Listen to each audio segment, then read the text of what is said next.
the breakthrough that we may have been looking for at this point as a nation and as a people, and also to add individually how realistic it is in turning ideas to sustainable, profitable, and lifelong or problem-solving structures and systems.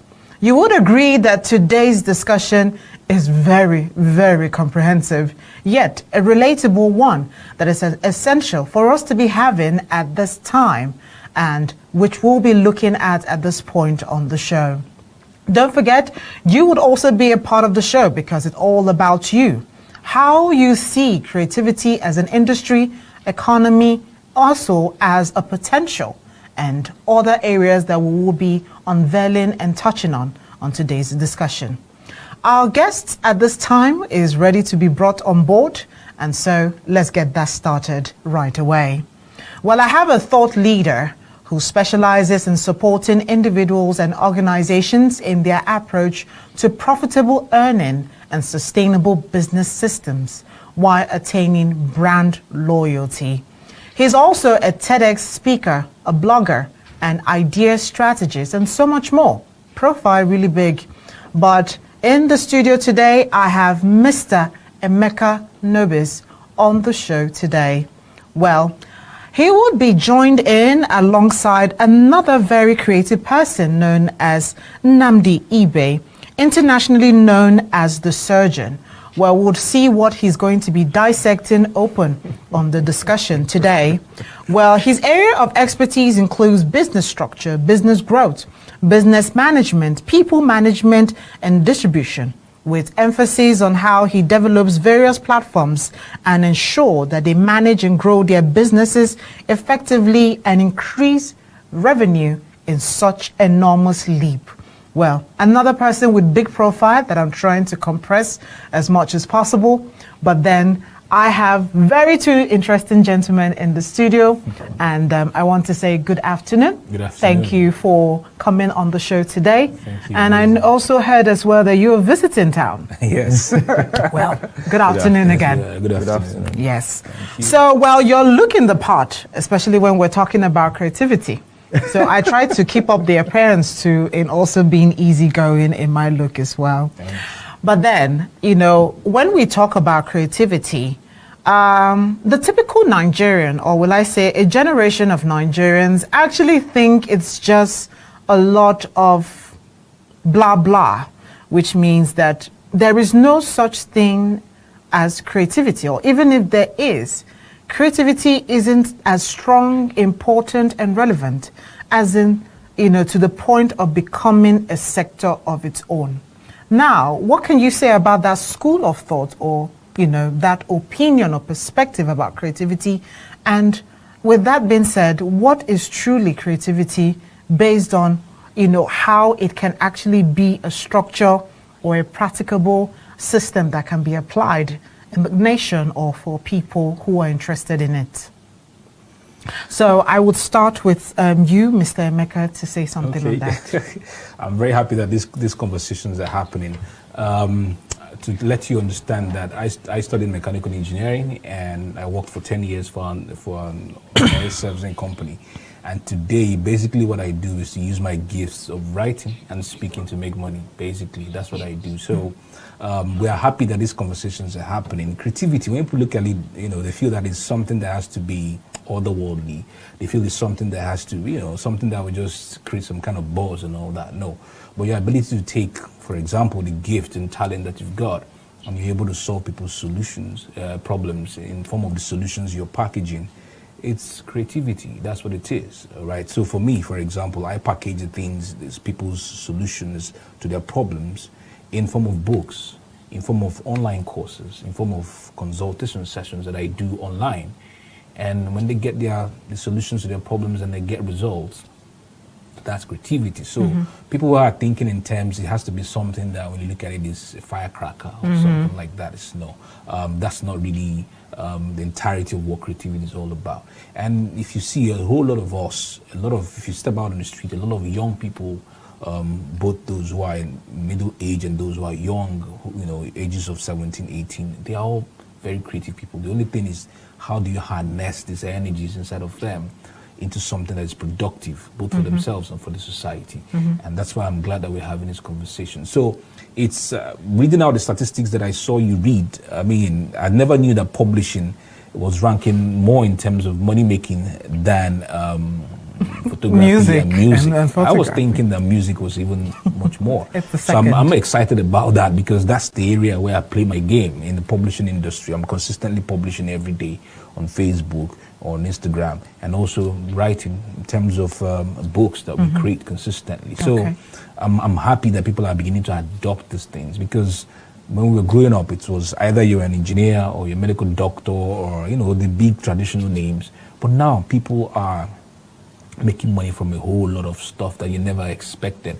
You know, people are making money from becoming WhatsApp managers. Have you ever heard that before? Oh, well, I did There's recently. WhatsApp TV advertisers now, right? There are those who are reviewers, and that's just their job. They just review things, and that's their job, and they're making money.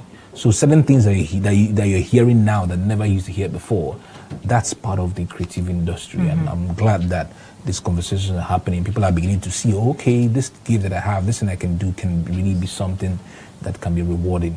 Okay, that's great. Well, Mr. Namdi, I will come to you still on this question, but maybe tweaking it a little bit. You know, would you say there's any sort of justification in feeling that there isn't any relevance or proper place for creativity in the Nigerian system or in the Nigerian society? Because like I said, a generation believes that creativity is an illusion, something that a lot of persons who evade going through the long and hard road to success, you know, just jump on. And so, you know, how do we justify that to actually say maybe they're right or maybe they're not? Okay, so one of the things I've learned in my lifetime is that we should be able to question some of the things that we know. My journey into business, I studied environmental engineering. We went to the same school. And my journey into being the business consultant and entrepreneur that I am started in area market in Aba. In fact, the day I wrote my last paper in the university, I came to Port Harcourt. The next day I was in Aba, so I was shuttling Port Harcourt to Aba every day, doing some one or two things for my cousin who owned a pharmacy store back then. Now, I mentioned this because the business owners in Aba were doing things in an unstructured manner. But we were supplying drugs and pharmaceutical equipment to NLNG Bonny, which was well organized, structured. So my mind could see that these people were doing things like this. In their area market, they were doing things differently. All that I could play in my head was, can I take some things from here and help these people do better so it will make my job easier? That's creativity, if you ask me. How do you take what you know, what you can do, what you've experienced to solve a problem for another person? Exactly. Which is kind of, so if you think of it in that perspective, all of us are creative. The issue is where you pay attention, where you bring your creativity from. Does it actually solve a problem for somebody? And then two, are people willing and able to pay for it so that you can build a business around it? So I'll give you I'd like to challenge a notion that people try to promote a lot. Now, I don't believe in it, and people get to hassle me about it. Okay. I don't believe people should follow their passion. Yeah, because to me, what is passion? People will tell you passion is a job, is a business, is art, is drawing. I think those are things you're interested in. Passion is an emotion just like love. It is the channeling of your energy and attention to whatever is in front of you per time. And if you think about it, what keeps people in marriage isn't love the emotion, it's love the decision, the choice. That I choose this person every day. And so, in being creative, when you say this is what I can do, you need to drive down to the point where you say, this thing that I'm creative, or I can do, or I can use to solve somebody's problem, is somebody willing and able to pay for them? Is it good enough to solve somebody's problems? I'm very sure that I can sing. I know I have an amazing voice. I can say it with 100% certainty. But then the incredible wife that I married said that recently I began to snore. And that when I snore, I sound a little better. In fact, I sound better than when I sing. Oh dear. So should I follow my passion For singing. for singing? Should I bring that creativity? But here I am talking, using my experience, using my expertise to explain a point that would bless somebody's life. And of course, people are willing and able, people are paying for that solution. Okay. So creativity is one side. But then the other side of it is there business around that thing you are, creative with. Okay. That's how it plays in my head. If I can come in here, I think the issue now, lies with how people, how conversations are happening around new narratives. Now, I'm going to explain that. When I was about to resign from my job, imagine I was working in an oil servicing company. I was never owed salaries for one day. I never knew what was owing salaries. Every last Friday of the month, my alert rings, my phone rings, my alert gets, and I see my salary. And then I'm telling my mom, who has been working in the civil service for many years, who has experienced what it means to be owed salaries for 8 months. And I'm telling her that I'm resigning from my job that provided all the security, or when you get sick, the company takes care of you and all that. And I'm telling my mom that I'll have to resign to go and focus on something that I don't even know when the next money will come in. My mom came to my house after I had even convinced my wife that I was resigning and she accepted by faith. My mom came to my house and practically laid down on the floor, begging my wife not to allow me to take that stupid decision that was in my head, because she couldn't understand the new narrative. And it's normal, because everybody likes to fight. Like when Jesus Christ came, it was a new narrative. People were already used to the old way of doing things, the normal, usual way of doing things. And this guy has come to disrupt the pattern. Naturally, you want to fight it. Who is this crazy guy? Who is this crazy dude? What is he even saying? So they were fighting him. So now the thing is, people, when they begin to see, for example, before, a man who has a large office is touted to be the one who makes all the money. But there's a young boy now somewhere in a corner with a laptop and just with his smartphone making much more money than the bigger man, that man with a large office. You can't contain it in your head. I mean, when you see certain things that are happening, you see somebody who has been working for donkey years, making, let's say, 10 million naira a month. And then you see one guy who has been on social media for just 2 years, and then he has lots of influence, followership, and then companies pay him 10 million naira for one post. And then in a year, he's making close to 200 million. Meanwhile, you are making 10 million from that, your traditional way of doing business. So it's a narrative that a lot of individuals are not able to contain, and they naturally want to fight it just the same way my mom was fighting it. Look at what is happening around us in Nigeria. I don't know if it's allowed. I'm allowed to say that, but with the new currency thing, the cryptocurrency thing, all around, a lot of young boys are making money legitimately with it. But look at what's happening. Our big orgas and leaders who may not try to want to understand, how does this thing even function? How can we even incorporate it into our government? How can we use the blockchain tech to even help us in Nigeria? But they don't want to think about that. They want to hush it down. They want to just push it away. But then it's not possible. But then, isn't that concern justified? Because with everything we're saying so far, creativity, whether as an idea or as a system, is unconventional. It's not normal. And at the same time, there's also that concern about what you said about some guy at the corner making lots of money. But then the question is, how is he doing that? 1. 2, isn't he ripping somebody off to fatten his own pocket? So let me ask you a question. This issue about regulation is always coming up, besides crypto and all. But then, like you use that as an instance, isn't it a justified reason to have skepticism about creativity? So you should only regulate what you understand. I'll give you an example. There's a movie, Catch Me If You Can. In that film, Leonardo DiCaprio was Frank. I've forgotten the role he played, but he was a fraudster. Beginning of the movie to the end of the movie. Towards the end of the movie, I think Tom Hanks, after he had caught the guy who who was making fraudulent checks and all of that. At the end of the story, the FBI gave him a job to come and work in the FBI to help them catch other people who were committing fraud. So because he was in the system, he was able to identify more people in months than the FBI was able to do in years. Why? He understood the system and he helped the FBI come up with new policies and regulations that worked.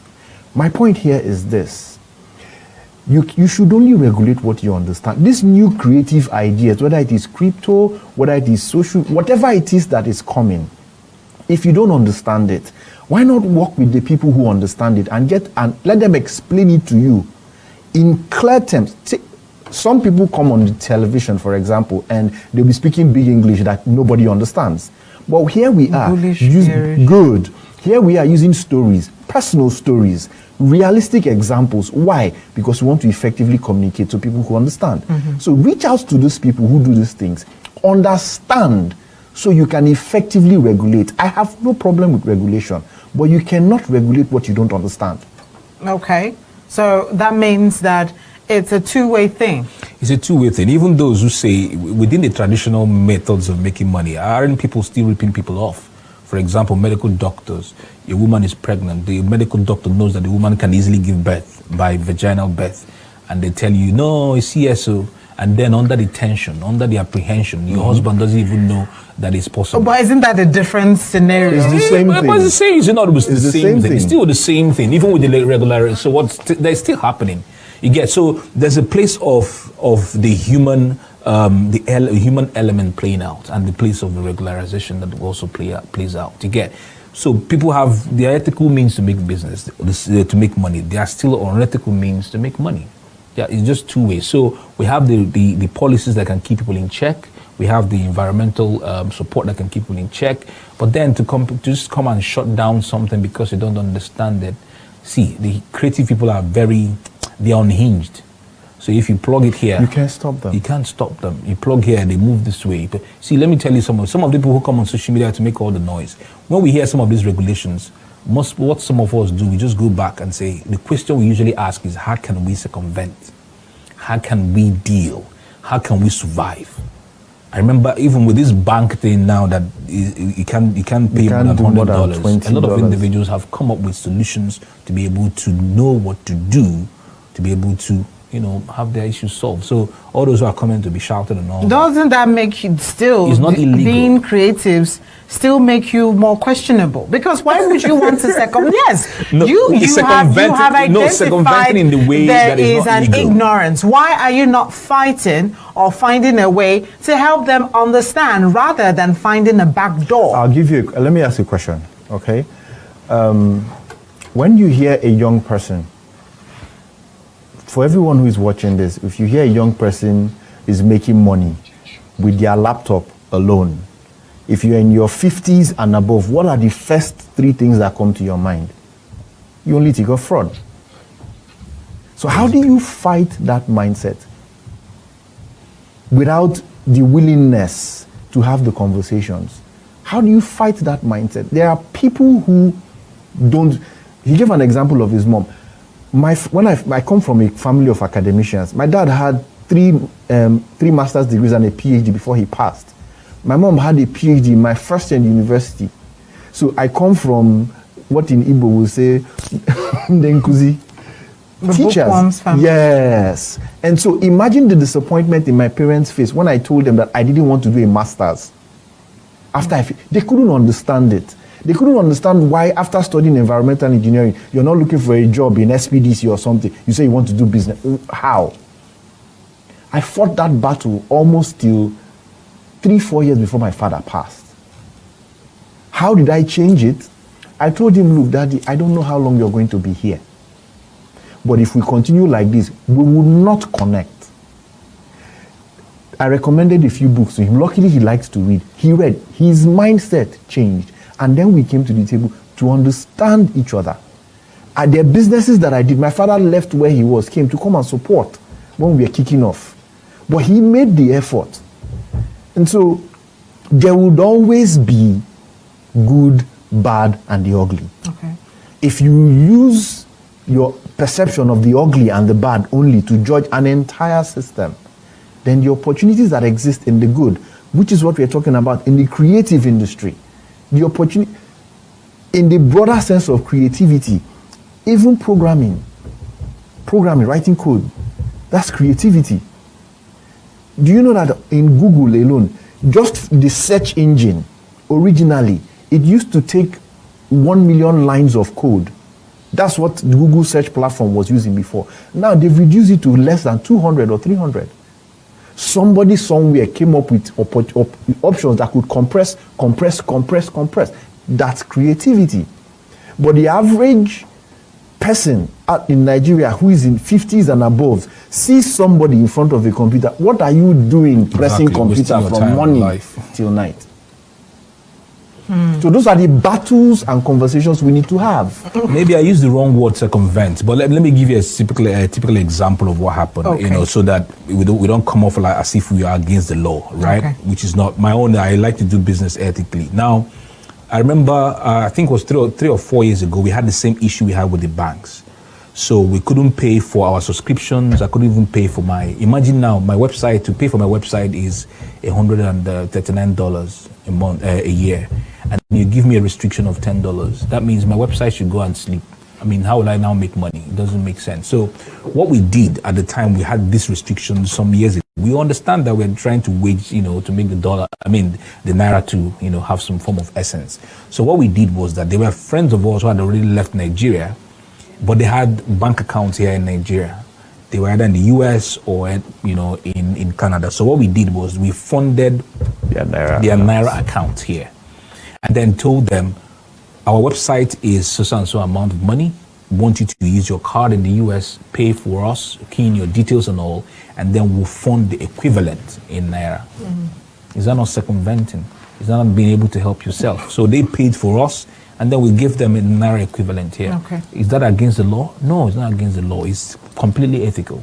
They inputted their own cards there, paid for our website, and our website is still Okay, functioning. so, I just actually reflected a typical Nigerian attitude with the word circumvent. Oh, well. So, yes. which is to say that in all of this, it's about how you see a thing. Exactly. Or an economy or a sector, not actually what it is. Exactly. Okay. We your must be willing perception to have of these it. conversations. These new narratives are here with us. We must have these conversations. The question you have to ask, how? What is this all about? How can we? Like when cryptocurrency came out initially, I beg, what's that? But then I began to, no, that's not how a creative person ought to ask. Then I began to ask a question. How can I utilize this for myself? How can I use this for business? How can I use it to collect money from anywhere in the world without really having restrictions? You get what I mean? So we began to put these things into good use. Mm-hmm. So it's for you to ask the question and say, okay, how can this, if there's going to be a regulation and make it something that is worthwhile, fantastic. But to say completely shut down, I also think the creativity itself, it's a small part of the entire conversation. And there's a question I normally ask when I get into conversations like this. I say, can you, off top of your head, mention any business that is 50, 60 years old, Nigerian owned, that was passed, that somebody started it and passed it over to their children, and the business is still in that family? I mean, you don't have those kind of things. And the reason for that is we are not building institutions. We're not building legacy businesses. We're not building companies. And it's the same thing in the creative industry. Many people in this industry, they just want to blow. They just want to hammer. And I don't blame them, because Nigeria kind of conditions you to think of survival. And if that's the only reason you're doing what you're doing, which is survival, you will continue to struggle. However, if your mindset is on how do I build... Now, if you think about it, there's some entertainers, some people in the music industry, let's use that, who evolved from being artists or creating music to building institutions, companies that allow other people create music.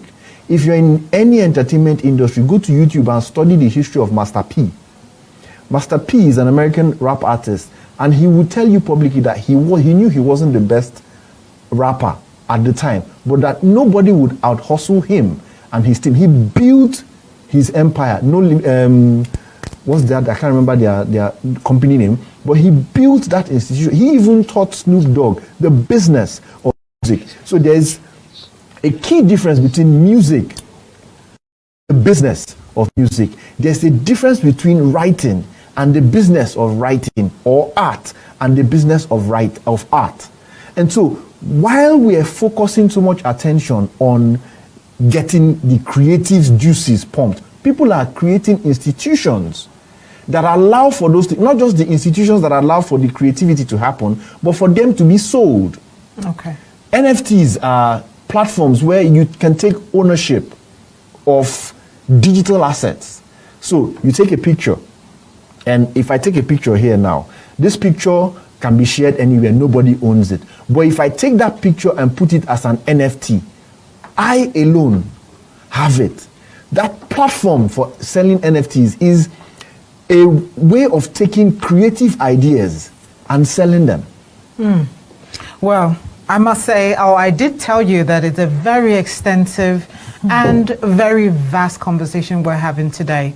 Well, don't forget, it's all about exploring or understanding the possibilities that comes with creativity, and how all of this, if put down or put together as an idea, can become very sustainable businesses and also successful systems or structures. And so Mr. Nnamdi has already scratched the next part of what we're going to be talking about after this breather. Don't forget, you're still watching the middle page on ABN television. And when we return, it will be time to have you join in on the discussion, as at that time, the numbers will be shown on the screen for you to call in, make your contribution, and be a part of the conversation. Well, for now, let's observe our breather, and we'll be back to continue. The youth population is the human capital hub of any society.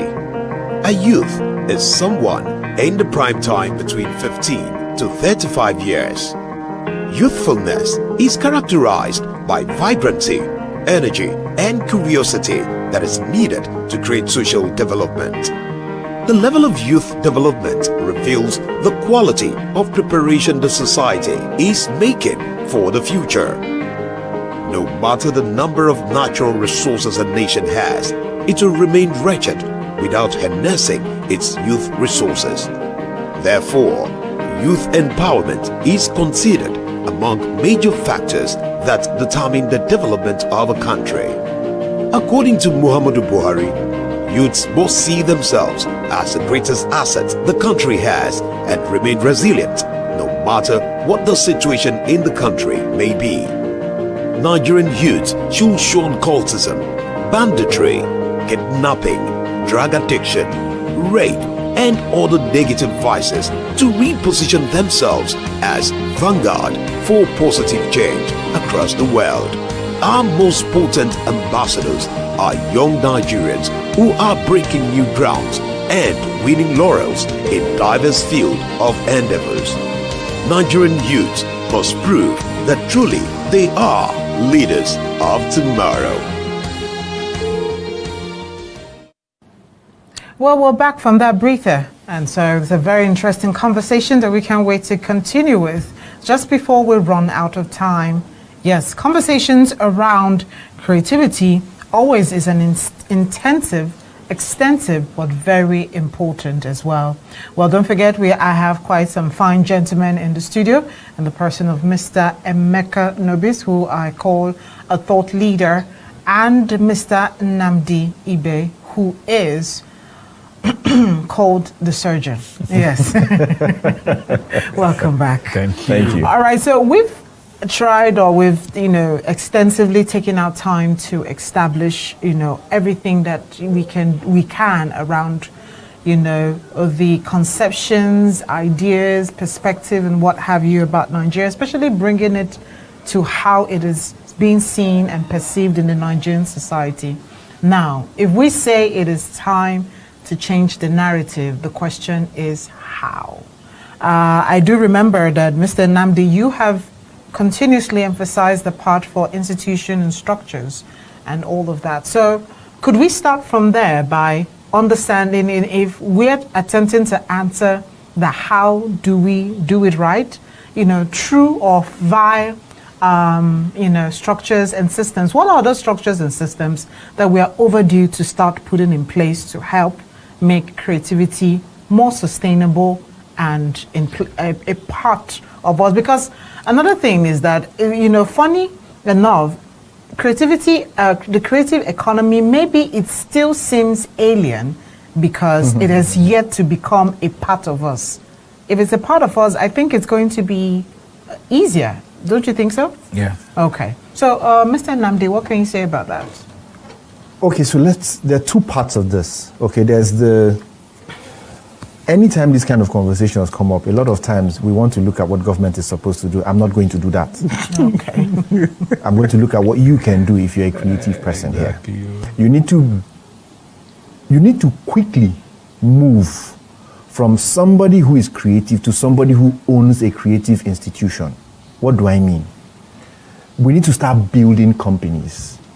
Okay, we need to start building companies that run and manage whatever we bring up that is creative.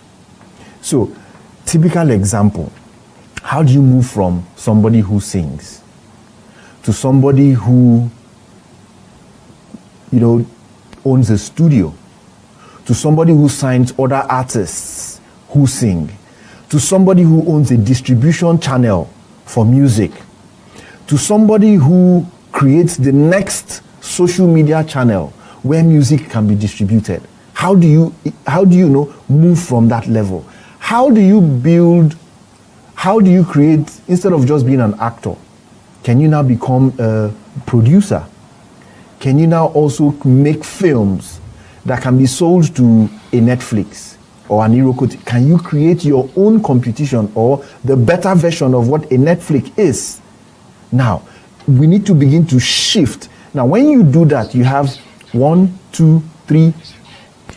Okay. Well, we just had Mr. James from Kaduna joining in. Well, Mr. James, good afternoon. Good afternoon. How are you?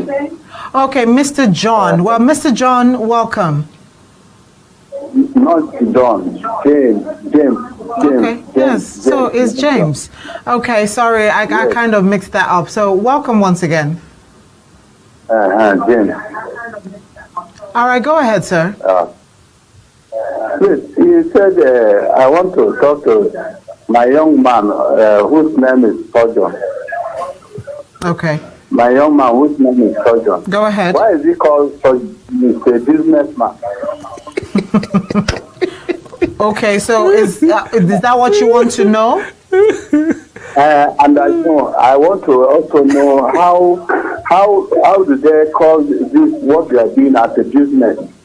Okay. Because me, I look at it as a fraud. So can you explain yourself very well so that I will understand? Okay. Because my son is engaged on this, and yes. Okay.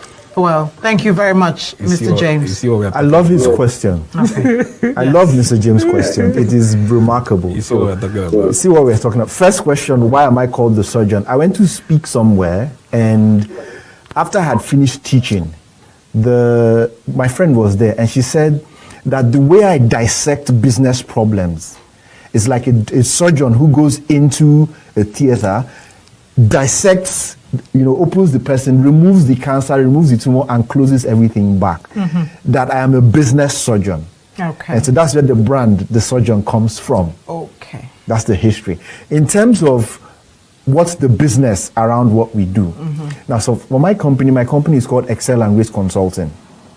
Excel and Risk Consulting, we do training, we do recruitment, we do structure. What is structure? Structure is defining who you need in your business, what each person will do, and how will performance be measured. Most small businesses, small and medium-scale businesses in Nigeria are not structured. They are built around one individual.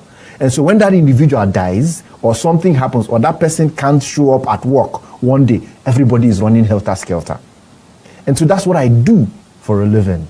okay, to help set up those structures, systems that make sure businesses run even without the business owners. But if we take it a little broader, Yes. you know, if we take creativity as, you know, for instance, we've established as a sector, what is the business viability in it?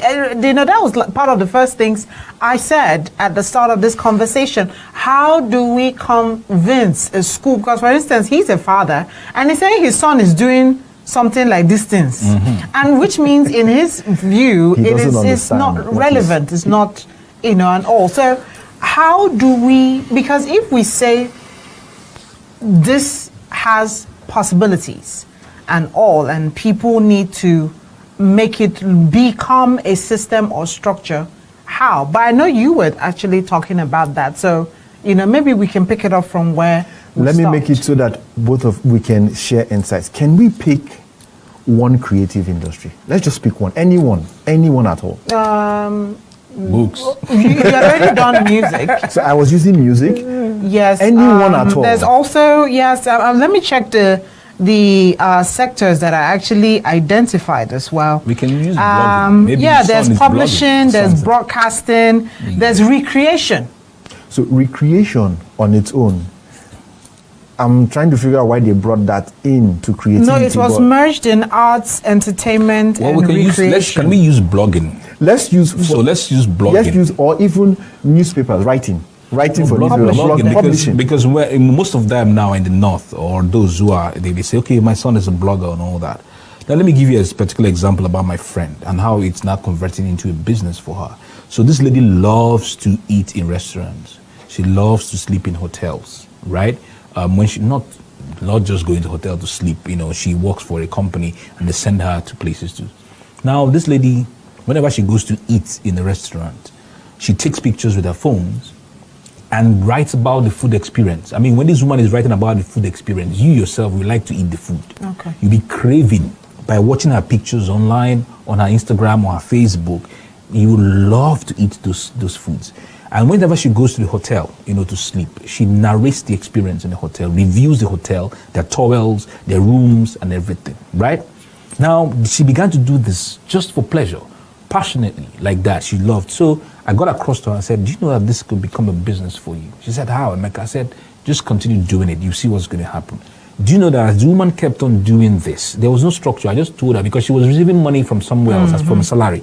If she wasn't making money from it, I would have jumped in immediately to begin to tell her. But I told her, just do it and see what's going to happen, because I knew something was going to happen. Do you know, after a while, individuals who are going into the city of Abuja began to refer her as the go-to person when it comes to telling people where to go to eat. From there, those who are flying into Nigeria from UK and US began to reach out to this woman. Whenever they come in and say, now I'm in Abuja, where can I go to eat? She began to give them list of places, list of hotels where to sleep in or where to eat. After a while, some hotels began to call her. We see that you're doing, can you come review for us? Do you know, at that point, that was when people started to pay her. Hotels now pay her to go do reviews. People who are launching new foods, calling her to do reviews.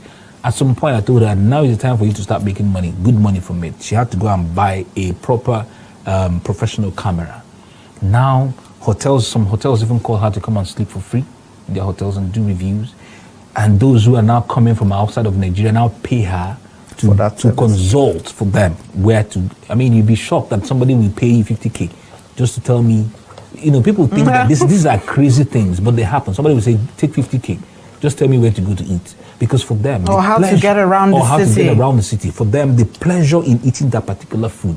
You see, it's here in Nigeria that you see that people don't really have this conversation around food. When I travel to Italy, you see men, full-grown men like us, sitting down and talking about how to do fish in 30 minutes. It was a shock for me. I would be there. Men will be dissecting what kind of fish, what kind of temperature to put it. Their eating experience alone is something that can pay money for, big money for. Wow. Do you get? So that's how this woman has started making money. So you see, she has bought cameras now. Now she has employed an assistant. You see how she's now building the system. Not only her, now an assistant is coming. She's not the only one that is going all the places to and now they have a blog. So that's where I'm talking about blogging. Blogging is that all the experiences, everything that the woman is now experiencing, it's now put like some sort of digital somewhere album. that people people will go there to read. Oh man, look at Ofe Salah. Oh, look at Afang Soup. Oh, this, and they go there to read. Now she's now going towards writing books. So you see, blogging, and that blogging, Google will be ranking her blog. And as people are visiting the blog, she makes money by clicking. People can now advertise on the blog. Let's say a big restaurant can say, okay, because your blog is having lots of visitors, if you put our restaurant there, we're going to have lots of people knowing about us. They pay her good money. So you see, these are conversations. How do we get people is the constant education that we do. Someone like me, we're consistently educating. This shirt that I'm wearing is education. When I walked in here, the first person who saw me, shameless marketing. Wow, that's good. I love that expression because the person will now start thinking, what do you really mean? And start asking me questions, what do you really mean by shameless marketing? This concept is all about, if you have something that can be of great benefit to the world, don't be ashamed to share it with the world. Be shameless about it. Because people are going to talk. Your friends are going to tell you, guy, you are mad. Some friends will going to tell you, guy, na hustling you day. Even your parents may not believe. Let me tell you the absolute truth. My mom never believed. People in my estate began to see me as a yahoo. They're like, this guy, when did they go walk? Because I stay in my house and I do everything I do on my laptop. And they are wondering, how am I able to take care of my family? No, I'm not begging anybody money. So they, one of these yahoo boys, so you get? Then my mom didn't believe it. She was like, okay, let's be watching.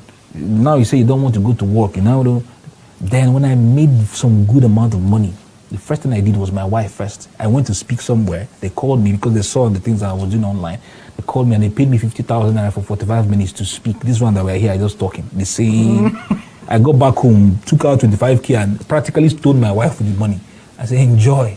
Not that I stoned her, but practically, just dropped it on her. And she was like, man, this is the work. That was where faith began. Then my mom, I sent some good amount of money back home. They're like, man, this is working. Because even the money I sent was even much more than the one I sent when I used to work for an oil servicing company.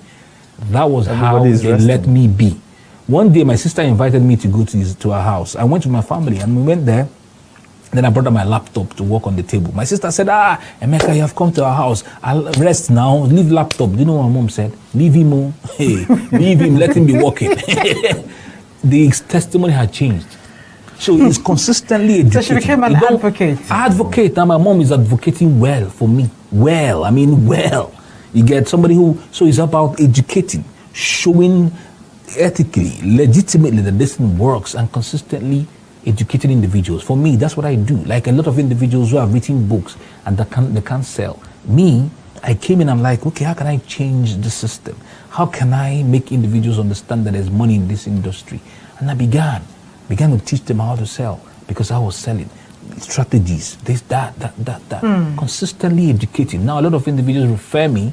If you go online now and say, okay, I've written a book and I don't know how to sell it. Trust me, if you write it on Facebook, you will find, by the time you find 5 answers, some people will have written my name. Okay. I'm telling you the truth. Because it's consistently educating people that this narrative, you have to embrace it, see how it can help you for your life. That's what it is. So, and this is one aspect. Well, you're actually giving your pattern shot because we have just a minute. And okay, that's yes. So go ahead. Let's use it as our wrap up. Can I talk about why we're in New York? Can I talk about why we're in New York? Well, you can not talk about why you're in New York, but then you can actually tell us how we can or where we can follow you. That's your fair enough. That's fine. You can follow me on Instagram at Excel and Grace. Okay. At Excel and Grace. That's on Facebook or on Instagram. Instagram. Okay. Excel and Grace. One word. Okay. He's more active on Facebook. Okay, so sir. Emeka Nobis. If you just the same picture you saw when we were starting, if you just go on Emeka Nobis, see me on the heart, and I'm there consistently every day. Every day I make close to 10 posts every day on Facebook. Okay. Okay, that's the picture. That's it already. Well, my control room guys, thank you very much for that one. And so with that very important face you need to be looking out for on the internet when you search for Emeka Nobis, well, we have to wrap up this very engaging and interesting conversation. Wherever you are, we're really hopeful that this discussion today regarding or reintroducing to you the perspective of creativity and how it can be a sustainable business system or structure has indeed changed your perspective in one way or the other. But then I must say a big appreciation and thank you for the time. Like I told you, they're visiting the city. And so when you check them online, you know why. Well, the surgeon of business, Mr. Nnamdi Ibe, you can also search him with that name as well. Thank you so much.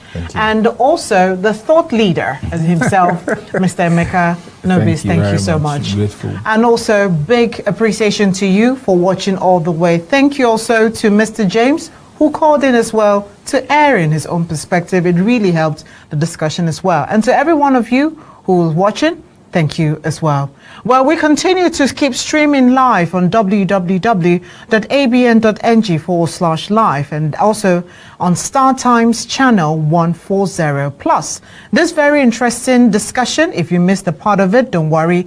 Just head over right now to the official Facebook page, and that is ABN Middle Page. With that being said, my name still remains Amazing Ekedebe. Thank you very much for the time, the attention, and wishing you all the best. Do take care of yourself and see you next time on your screen. Have a wonderful day.